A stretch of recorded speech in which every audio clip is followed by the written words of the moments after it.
الحمد لله على الحضور وعلى المثول في هذه الأماكن المباركة مع رجال الله الذين صدقوا مع الله، ومنهم صاحب هذه الزاوية الحبيب أحمد بن حمزة أو بن حمزة الحبيب العظيم. ونصلي ونسلم على سيدنا محمد ذو الخلق العظيم سيدنا محمد وعلى آله وصحبه وسلم. هذه الزاوية المباركة من حسن الطالع ومن حسن الحظ كما سمعنا من أحفاد سيدي الحبيب عبد الله بن محسن صاحب بوقور، أنه لما أرادوا وضع حجر الأساس لهذه الزاوية كان هناك اختلاف من سيضع هذا الحجر الأساس، وقدر الله سبحانه وتعالى أن وجود الحبيب المنصب حسن بن عبد الله العطاس أبو الحبيب أحمد بن حسن العطاس حضر وجاوه في هذا المكان، وقالوا نحكم هذا الحبيب جد هذا المنصب المبارك الحبيب محمد أعانه الله وحفظه ووفقه، فهي سلسلة متصلة. فقالوا الحبيب حسن بن عبد الله يحكم وهو الذي يضع حجر الأساس لهذه الزاوية المباركة.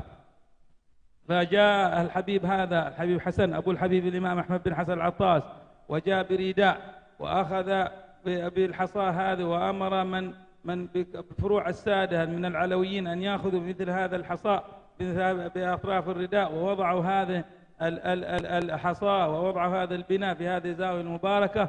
ومن حسن الطالع ومن حسن الحظ وجود هذا الحبيب بيننا، فهي سلسلة متصلة. الحبيب المنصب محمد بن عبد الله ابن المنصب عبد الله بن علي ابن علي ابن سالم بن الإمام أحمد بن حسن بن المنصب. يقول الحبيب محمد بن حسن أنا تاسع منصب في أجدادي أو خامس منصب. ثم الحبيب حسن بن عبد الله اللي وضع حجر الأساس لهذه الزاوية، ثم عبد الله بن علي، ثم عبد الله بن محمد، ثم الإمام محسن بن حسين العطاس. Masya Allah, kata beliau, satu keberuntungan yang besar. Allah takdirkan kita di malam hari ini bisa duduk beriktikaf menghadap Allah Subhanahu wa taala di sebuah tempat yang dibangun berdasarkan ketakwaan pada Allah Subhanahu wa taala oleh orang-orang yang hatinya betul-betul jujur dalam menghadap Allah Tabaraka wa taala, yaitu Al-Habib Ahmad bin Hamzah Al-Attas. Dan malam hari ini juga kita mendapatkan sebuah keberuntungan bahwa kita sedang berada di sebuah tempat yang mana ketika tempat ini dibangun, saat itu para sadah saling bersesi pandangan siapa yang meletakkan batu pondasi atau peletakan batu pertama tempat ini. Nah, lalu kata beliau qadarallah, di saat itu datang Al-Habib Hasan bin Abdullah Al-Attas, Mansibul Attas, ayah dari Al-Imam Ahmad bin Hasan Al-Attas ke tanah Jawa ini. Lalu beliau dengan pandangan yang begitu luas membentangkan ridaknya dan kemudian meminta kepada para sadah yang ada di sini untuk memegang masing-masing ujung dan pinggiran dari ridak tersebut. Lalu beliau yang mengambil batu untuk meletakkannya. Nah, di malam hari ini datang salah satu cucu beliau, Al-Habib Al-Munsib Muhammad Ibn Habib Al-Munsib Abdullah Ibn Habib Al-Munsib Ali Ibn Habib Al-Munsib Salim Ibn Habib Al-Munsib Al-Imam Ahmad Ibn Habib Al-Munsib Hasan Ibn Habib Al-Munsib Abdullah Ibn Habib Al-Munsib Ali Ibn Habib Al-Munsib Abdullah Ibn Habib Al-Imam Muhsin bin Husain bin Umar Al-Attas. Silsilah muttasilah, mata rantai yang bersambung dari satu munsib ke munsib yang lain, bersambung kepada Al-Habib Umar bin Abdurrahman Al-Attas. Ini gambaran orang-orang yang hatinya betul-betul jujur dalam menghadap Allah Subhanahu wa taala. Maka keberuntungan buat kita di malam hari ini bisa berkumpul di tempat yang sangat berkah, di tempat yang dibangun, yang dibina oleh Al-Habib, seorang yang Habib yang tulus, yang betul-betul jujur dalam kecintaannya pada Allah Subhanahu wa taala, Al-Imam Ahmad bin Hamzah Al-Attas. ولما قيل كما ذكر صاحب تاج الأعراس سيدي الحبيب علي بن حسين قال سمعت بأذني عن الحبيب عبد الله بن محسن العطاس أن الحبيب أحمد بن حمزة لما قالوا له وبنى هذه الزاوية ووضع ونواء قالوا يا حبيب هذه الزاوية تريد وقف لكي تستمر ولكي تكون ولكي تبنى. قال إن كان لله وإلا لها المزاحي والقدوم، إن بنيت هذه الزاوية لله فلن يتركها الله سبحانه وتعالى، وإلا إن كانت ما هي لوجه الله غير وجه الله فلها المزاحي والقدوم تهدم إذا كانت غير. وشوفوا نحن إلى الآن ما شاء الله من وقت الحبيب أحمد بن حمزة إلى الآن وهي معمورة بأنواع الدخون والبخور والحضور، الحمد لله على ذلك، وهذا بصدق مع الله عز وجل. Naam, kata beliau mengatakan, menukil dari kitab Tajul A'ras, bahwasanya Al-Habib Ali bin Husain Al-Attas menceritakan tentang sebuah kisah yang terjadi pada zawiyah ini. Saat membangun zawiyah ini, Al-Habib Ahmad bin Hamzah Al-Attas ditanya, Habib, ini kalau bangun zawiyah seperti ini perlu ada catatan resmi agar ini wakaf betul-betul mustamir, berjalan terus, nggak akan ada yang ambil, nggak ada yang akan nyaplok dan lain sebagainya. Maka apa jawab beliau? Sesuatu saat dibangun karena Allah Subhanahu wa taala, pasti Allah tidak akan meninggalkannya, mengabaikannya, menyia-nyiakannya. Maka terbukti ucapan beliau, karena beliau membangun zawiyah ini karena dalam rangka siddiq ma Allah, jujur cintanya kepada Allah. Sampai detik ini kita masih merasakan bahwa zawiyah ini makmur hidup, tidak ada yang mengganggu, bermanfaat untuk umat manusia. Wa kan hadzal habib maulidu fil khirabah fi Daw'an wa jaa ila Huraidah yurid haqqah mal, yang ba'd an-nas akhadh maluh فأنكر هذا الحبيب فقال ما عندي شيء مال لك، فشكا إلى الحبيب صالح بن عبد الله العطاس وشكا إلى الحبيب أبو بكر بن عبد الله العطاس. قالوا فأما الحبيب أبو بكر قال له سيعوضك الله سبحانه وتعالى أضعاف ذلك، وأما الحبيب صالح بن عبد الله العطاس مولى عمد شيخ فتحه قال له اذهب إلى جاوة وسيفتح الله عليك بذلك. Al-Habib Ahmad bin Hamzah ini kelahiran sebuah kampung yang bernama Khuraibah di sebuah lembah Doan. Beliau belajar kepada dua guru utama beliau. Yang pertama Al-Habib Saleh bin Abdullah Al-Attas Maula Wadi Ahmad. Kemudian Al-Habib Abu Bakar bin Abdullah bin Talib Al-Attas di Huraidah. Nah, satu waktu beliau datang ke Huraidah mengadukan permasalahan bahwa hartanya diambil oleh sebagian keluarganya. Kemudian beliau mengadu kepada dua gurunya ini. Lalu apa jawab gurunya? Al-Habib Abu Bakar bin Abdullah bin Talib Al-Attas mengatakan, Allah akan ganti hartamu berlipat-lipat ganda. Sudah yang hilang diambil orang, jangan dipikirkan. Lalu mengadu kepada Habib Saleh bin Abdullah Sahib Wadi Ahmad Maula Quran. Beliau mengatakan, gurunya ini yang merupakan Syekh Fathanya atau guru pembuka hatinya, mengatakan, pergilah ke Jawa, Allah akan bukakan pintu rezekimu yang berlipat-lipat ganda di sana. قال فنويت نشر الدعوة إلى الله وذهبت إلى الجهة الجاوية وفتح الله سبحانه وتعالى عليه، ثم أنه حضر عند الحبيب عبد الله بالفقيه في التيمور أو في غيره.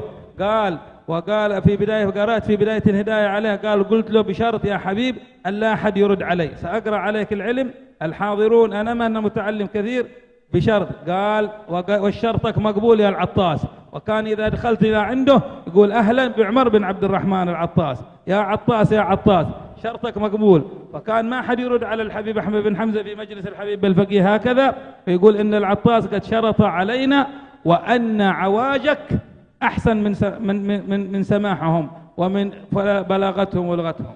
Masya Allah, ada sebuah kisah tentang Al-Habib Ahmad bin Hamzah Al-Attas. Ketika beliau datang ke Jawa, beliau mendatangi seorang Al-Habib yang bernama Al-Habib Ahmad bin Abdullah Bal-Faqih. Fin hadha Habib? Timur. Di daerah timur, Bali ya?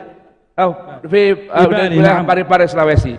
Kemudian beliau niat datang ke sini dan ke Pulau Jawa ini, termasuk kepada Habib Ahmad bin Abdullah Bal-Faqih ini, untuk belajar, menimba, mendalami ilmu pengetahuan sambil berdakwah tentunya. Lalu beliau datang ke sana ingin mengaji, sedangkan di hadapan beliau Habib Ahmad bin Abdullah Bal-Faqih ini banyak para pelajar-pelajar yang lain yang lebih pintar, pandai dari beliau. Beliau mengatakan, saya ini bukan orang pandai Al-Habib, tapi saya ingin membaca kitab Bidayatul Hidayah lil Imam Al-Ghazali di hadapanmu dengan satu syarat, jangan ada yang menyalahkan aku ketika aku membaca sekalipun salah. Maka Al-Habib Ahmad bin Abdullah Bal-Faqih mengatakan, syarat kamu diterima, wahai Attas, wahai orang yang bermarga Al-Attas.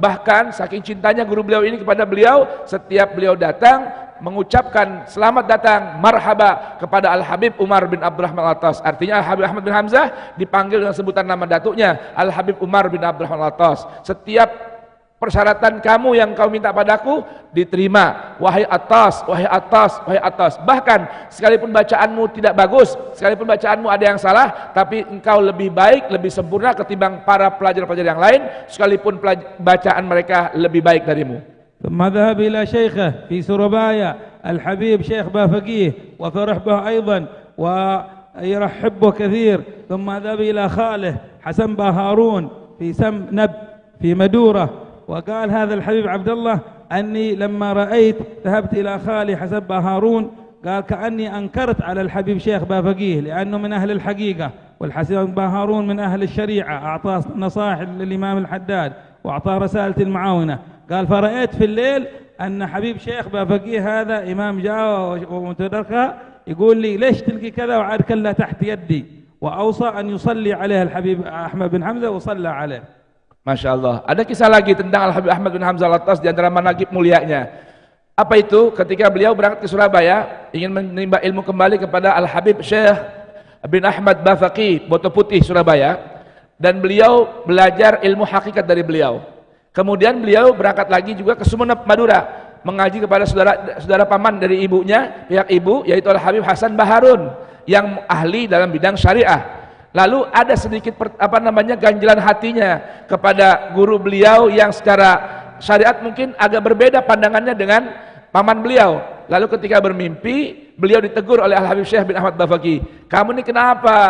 Kau berpaling bahkan lebih memihak kepada Al-Habib Hasan Baharun. Karena tentunya Al-Habib Hasan Baharun ahli dalam syariah, Al-Habib Syekh bin Ahmad Bafaqi ahli dalam hakikah. Tentunya agak ada perbedaan. Namun ini semua merupakan kecintaan guru-guru beliau kepada beliau. Bahkan Al-Habib Syekh bin Ahmad Bafaqi Boto Putih berwasiat, tidaklah beliau meninggal dunia kecuali Al-Habib Ahmad bin Hamzah Al-Attas yang menjadi imam dalam salatnya. فقلت أن خالي حسن بهارون في منزلة موسى لأنه عالم الظاهر، وشيخي شيخ بافقي هذا عالم الباطن، ربما أنكرها ذو شرعة ما درى قصة موسى والخضر، فسيدنا الخضر عندنا الباطن في قصة الكهف، وسيدنا موسى عندنا علم الظاهر. قال ففتح الله علي، ثم أن الحبيب هذا شيخ بافقيه أوصى أن أصلي عليه وأن ألحده في قبره.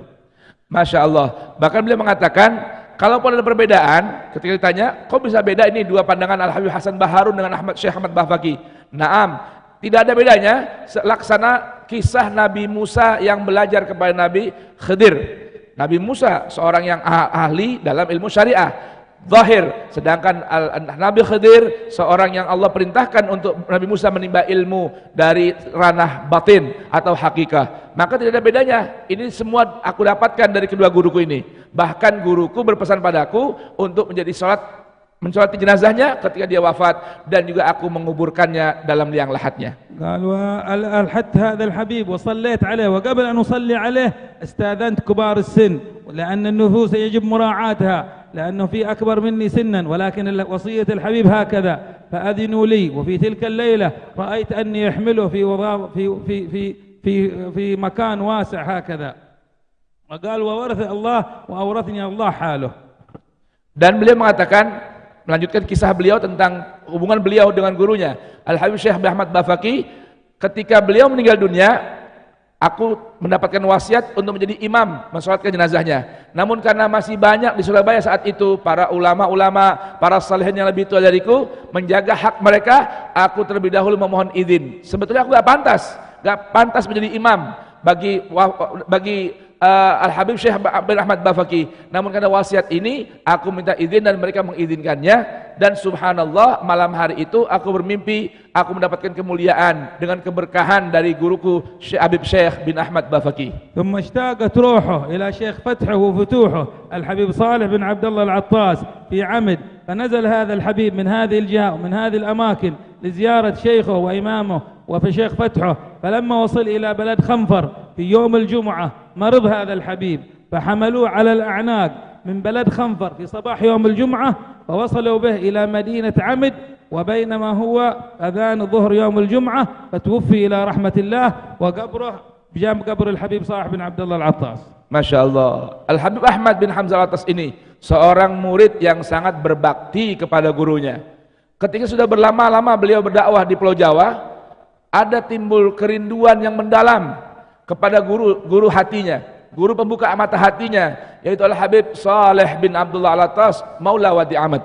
Akhirnya beliau pun meninggalkan Jawa dan berangkat ke Hadramaut demi ingin berjumpa dan memecah rasa rindunya terhadap guru tersebut. Akhirnya ketika sampai di sebuah perkampungan yang bernama Khanfar, beliau terkena penyakit demam yang sangat. Akhirnya tetap karena azam yang kuat ingin berjumpa gurunya, lalu minta digendong, ditandu untuk berangkat ke Wadi Ahmad. Kemudian sampai di di hari Jumat di Wadi Ahmad, tempat guru beliau pun meninggal dunia. Dan akhirnya dikuburkan di samping kubur Al-Habib Saleh bin Abdullah Al-Attas. فانظر إلى هذه الخاتمة الحسنة يوم الجمعة وهو مسافر وغريب. وجاء في الحديث أن من مات يوم الجمعة أو ليلتها أمين من فتنة القبر وعذابه. قالوا معنى فتنة القبر وعذابه أي لا يسأل في قبره. رضي الله عنه ورحمه الله ونفعنا به في الدارين. Lihatlah bagaimana orang yang agung ini meninggal dunia di hari Jum'ah demi menjumpai gurunya. Beliau tidak terkena kewajiban Jum'ah karena beliau dalam rangka melakukan perjalanan alias musafir.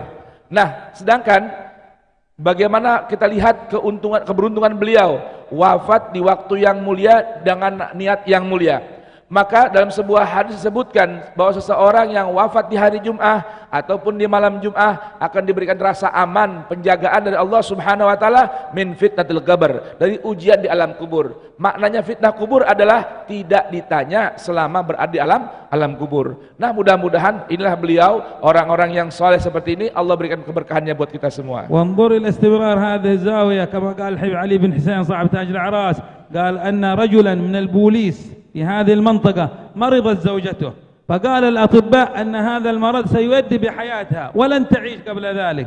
فأشار إليه بعض الإخوان قال اذهب إلى الحبيب أحمد بن حمزة هذا وسيدعو لها. فجاء إلى هذا الحبيب وقال إن زوجتي كذا وكذا، فقال لها ليس لها بأس وستشفى إن شاء الله.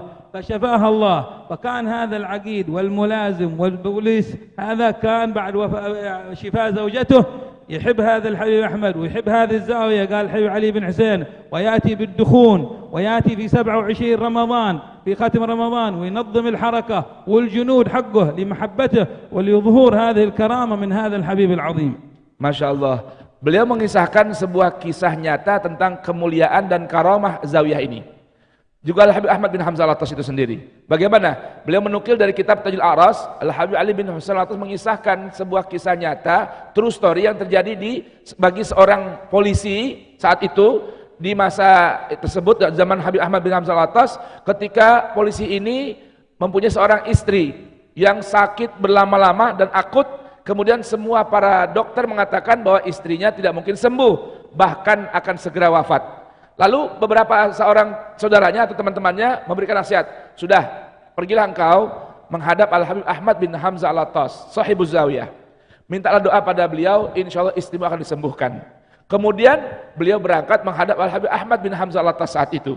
Kemudian mengadukan permasalahannya dan memohonkan Habib Ahmad bin Hamzah agar membacakan doa untuk istrinya. Lalu Al-Habib Ahmad bin Hamzah mengatakan, nggak akan ada apa-apa. Semua dikatakan tidak akan terjadi dan istrimu akan disembuhkan. Subhanallah, doanya diijabah oleh Allah Subhanahu wa taala. Lalu kemudian Allah tanamkan di hati polisi ini, seorang polisi ini, rasa cinta dan sayangnya kepada Habib Ahmad bin Hamzah Al-Attas. Sampai siap berkhidmah melayani zawiyah ini, bahkan memberikan gaharu dan melakukan pelayanan dan melayani Al-Habib Ahmad bin Hamzah Al-Attas, apalagi di malam 27 Ramadan selalu membuat sebuah program dan pergerakan untuk menghidupkan zawiyah ini dan membawa teman-temannya, para pasukannya untuk berkhidmah kepada Al-Habib Ahmad bin Hamzah Al-Attas. ونحن إن شاء الله سيكرمنا الله بكرامة لنا ولكم. الحضور من كرامات الحبيب هذا لا بعيد على الله، فلكل ولي وجاهة عند الله، ولكل ولي قدر عند الله، ولكل ولي منزلة عند الله. نسأل الله سبحانه وتعالى أن تحصل لنا كرامة لنا ولكم وتقضى حاجاتنا وحاجاتكم. هذا حبيب عظيم ومخلص لله عز وجل. الله يكرمنا وإياكم قدر حضرنا. الحمد لله. Dan beliau mengatakan tidak mustahil jika itu berlaku kepada seorang polisi di zaman itu, kita pun saat ini akan mendapatkan karamah dari Allah Subhanahu wa taala melalui kemuliaan Al-Habib Ahmad bin Hamzah Al-Attas, seorang wali yang saleh, yang mukhlis terhadap Allah Subhanahu wa taala. Kenapa? Setiap wali memiliki keagungan di hadapan Allah Subhanahu wa taala. Setiap wali kekasih Allah akan diberikan kemampuan untuk melakukan sesuatu dengan permintaan kepada Allah Subhanahu wa taala. Maka mudah-mudahan hadirnya kita, rutinnya kita di majlis zawiyah ini mudah-mudahan menjadi penyebab Allah Subhanahu wa taala memenuhi segala hajat kita, memenuhi keinginan kita, dan Allah berikan karamah kepada kita dengan karamah yang Allah telah berikan kepada Al-Habib Ahmad bin Hamzah Al-Attas. وإن شاء الله بركة الحبيب نحصل هذا المجموع، لأن الحبيب علي بن حسين صاحب تاج الأعراس قال أن للحبيب أحمد بن حمزة مجموع فيه قصائد لتلاميذه وفيه أوراد. من أهدى هذا المجموع؟ قال أهداه لي العضد النصير الحبيب علوي بن محمد بن طاهر صاحب بوقور، أهداه للحبيب علي بن حسين صاحب تاج الأعراس. هذا المجموع إذا كان موجود عند آل الحداد أو عند آل العطاس في جاوة. نسأل الله بركة هذا الحبيب نحصل هذا المجموع، لأن فيه فوائد وفيه أذكار وفيه قصائد الحبيب وفيه شيء عظيم. الله بركة هذا المجلس وبركة الحبيب أحمد يحصل هذا المجموع في خير وعافية. Al-Habib mengatakan, Al-Habib Haidar mengatakan, menukil dari kitab Tajil A'ras dari Habib Ali bin Hasan Al-Attas, bahwasanya Al-Habib di antara karamah yang Allah berikan kepada Al-Habib Ahmad bin Hasan Al-Attas, beliau memiliki kumpulan-kumpulan qasaid, kumpulan aurat dan bermacam doa. Maka beliau mengatakan ini sebuah kumpulan yang sangat agung, yang sangat besar, yang sangat mulia. Nah, beliau berharap apabila ada di antara habaib kita di sini yang menyimpan majmu' ini, kumpulan wirid, kumpulan zikir, kumpulan doa, qasaid Al-Habib Ahmad bin Hamzah Al-Attas, semoga dapat berbagi kepada kita semua agar kita mendapatkan keberkahan dan karamah dari Allah melalui Al-Habib Ahmad bin Hamzah Al-Attas. Allah yuwaffiqna wa iyyakum insyaallah wa nablagh Ramadan wa naqdi al-hajat ya Rabb iqdi hajatana. الله يسمعنا، الله يرى مكاننا، بركة الحبيب أحمد بن حمزة ومشايخه وعمر بن عبد الرحمن العطاس ومن له قدر عند الله، إن الله يقضي الحاجات لنا ولكم بالظاهرة والباطنة الدينية والدنيوية يا رب يا كريم. أمور الدنيا بالميسرة وأمور الآخرة بالمغفرة، وكل من له حاجة في نفسه وفي ولده وفي أهله نسأل الله أن يقضيها في خير وعافية. وصلى الله على سيدنا محمد والحمد لله رب العالمين. ونشكر القائمين على هذه الزاوية المباركة، الحبيب هذا الحبيب العظيم وأخوانه الحبيب حسن لقمان وكل من ساعد في مقامة الأولياء سيساعده الله سبحانه وتعالى. لهم البشرى في الحياة الدنيا وفي الآخرة، لهم البشرى والله أعلم. Al-Habib berdoa, bermohon pada Allah Subhanahu wa taala agar Allah berkenan memberikan taufik kepada kita semua, agar memberikan keberkahan buat kita semua dan menyampaikan kita pada bulan Ramadan. Dan mudah-mudahan Allah Subhanahu wa taala berikan segala keinginan kita, hajat kita dengan keberkahan dan hadirnya kita di majlis Al-Habib Ahmad bin Hamzah Al-Attas, dan doa yang begitu banyak mudah-mudahan Allah taala ijabahkan. Ada tambahan dari Al-Habib Al-Munsib bahwa Al-Habib, doa tadi yang dibaca oleh Al-Habib Ahmad bin Isa atau zikir Asmaul Husna dan doanya yang dikumpulkan oleh Al-Habib Ahmad bin Abdullah bin Hasan Al-Attas adalah kumpulan daripada Al-Habib Ahmad bin Abdullah bin Hasan. Nah, Al-Habib Abdullah bin Hasan, ayah Habib Ahmad ini adalah adik daripada Al-Habib Ahmad bin Hasan Al-Attas, ya, kakek daripada Munsib ini, ya. Karena Munsib ini Habib Muhammad bin Abdullah bin Ali bin Salim bin Ahmad bin Hasan. Nah, Al-Habib Ahmad bin Isa tadi yang baca doa adalah cucu dari Al-Habib Ahmad bin Abdullah bin Hasan Al-Attas. Beliau kakak beradik, Al-Habib Ahmad bin Hasan dan Al-Habib Abdullah bin Hasan kakak beradik. Bahkan semenjak kecil Habib Abdullah bin Hasan masih berada di negeri Khuraidah sudah dipanggil dengan julukan Abdullah Ambon. Ya, sejak masih kecil, ya, masih di Khuraidah nih. Lah tahu Ambon di mana? Apalagi negeri Ambon ataupun apa namanya Ambon tersebut. Nah, kemudian Al-Habib Abdullah bin Hasan sadar bahwasanya rupanya ketika beliau tinggal di Ambon, berdakwah di Ambon, itulah tempat yang sejak kecil ayahnya bahkan kakaknya Al-Habib Ahmad bin Hasan sekaligus gurunya mengatakan bahwa ini adalah walad Ambon, anak Ambon, anak Ambon. Nah, ini hubungannya. Al-Habib Abdullah bin Hasan adalah adik dan murid dari Al-Habib Ahmad bin Hasan yang kebetulan kakek beliau. Ya, Al-Habib Munsib kita Al-Habib Muhammad bin Abdullah bin Ali bin Salim bin Ahmad bin Hasan Al-Attas. Demikian, mudah-mudahan dapat bermanfaat. Kurang lebih mohon maaf. Assalamualaikum warahmatullahi wabarakatuh. Ya Mujammil Jamil Ahwali. Sudah.